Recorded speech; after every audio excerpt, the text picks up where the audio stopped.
Hi everybody, this is SAAD for the sad truth. I woke up this morning to the horrifying news out of Orlando where 50 plus people have been slaughtered. I had planned on going out for a walk with my family. Instead, I took to my social portals and I've spent the last 3 hours engaging with all sorts of folks. I will comment shortly about the, the horror of Orlando. But before I do that, I wanted to uh, discuss with you a personal incident that just happened regarding my use of sarcasm. So I have a tweet right here that I put up. The killer of the Orlando slaughterhouse is Omar Mir Sadiq Mateen. He's American, so you see, terrorism has no religion. Move along. This was obviously a sarcastic tweet. It was a tweet meant to serve as a uh, preemptive satire of the looming apologia that would come from all of the uh, so-called progressives and intelligentsia of the West. And true to form, it has already started. It's simply astonishing. Now, what was amazing is the number of people who tweeted hate at me. In a sense, maybe that's good because it shows that people are tired of that narrative. So people wrote to me both on my public Facebook page and on Twitter, where they actually took my words as though they were not satire, and they were very angry with me for thinking that I was an ostrich. Clearly, they must not know what I do or what my positions are or what my personal history is. But again, it is this somewhat disheartening and quite baffling that people would not understand the sarcasm. So let me clear it again. I was being sarcastic in this tweet. I'm fully aware of the dynamics of the situation. I don't think there's anybody on earth who's more aware of the reality. So moving to the reality in question, I have spent 10, 15 years at least warning people about these threats, as have others.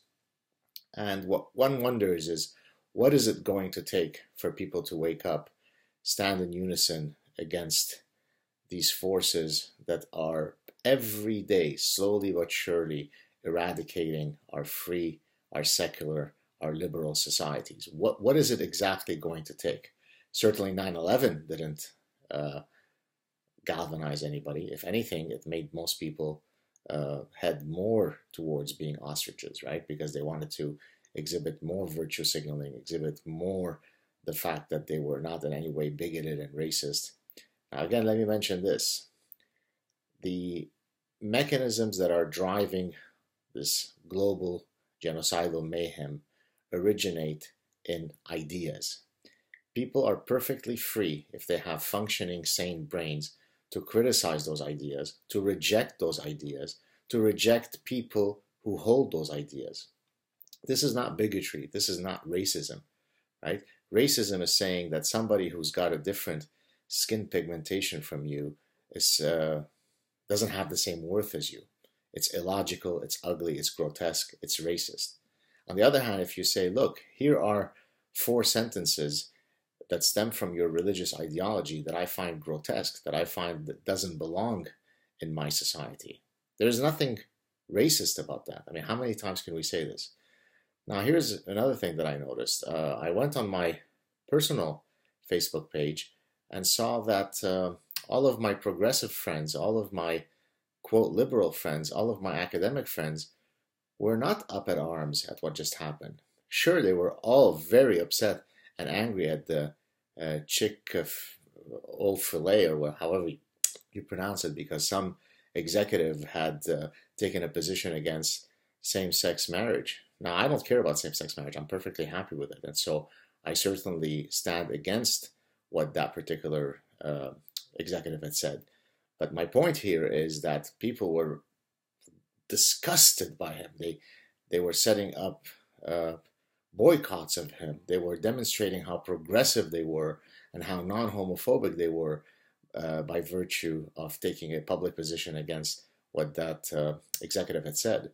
Or, for example, the issue of the trans issue with bathrooms. I see a lot of comments on my public Facebook page. But you see, the trans people are not going to come after you and kill you if you take a position that might be against their stated position.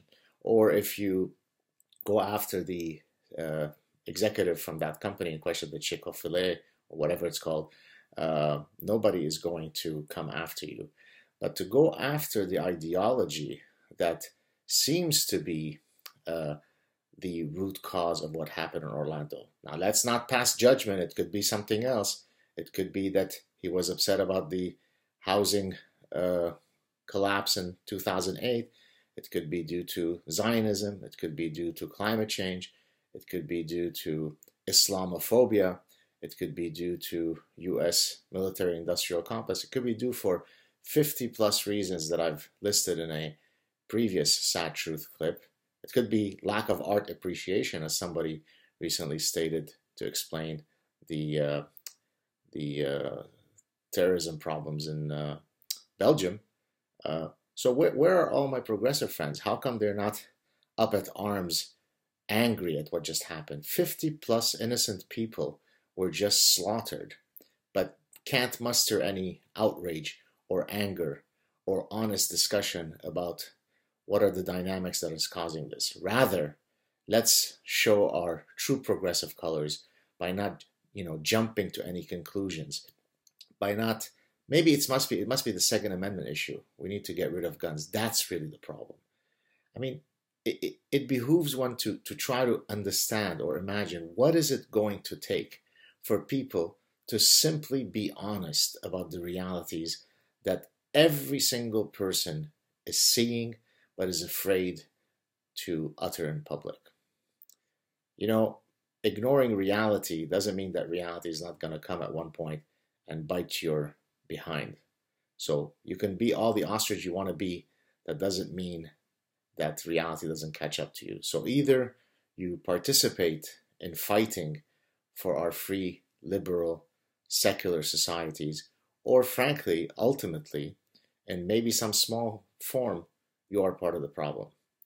Anyways, my heart, my thoughts go out to anyone who was personally affected by this horrifying slaughterhouse in Orlando. And I hate to tell you this, but much more of this is going to happen in the West until that point when we decide to honestly deal with the problem. Have a good Sunday, everybody.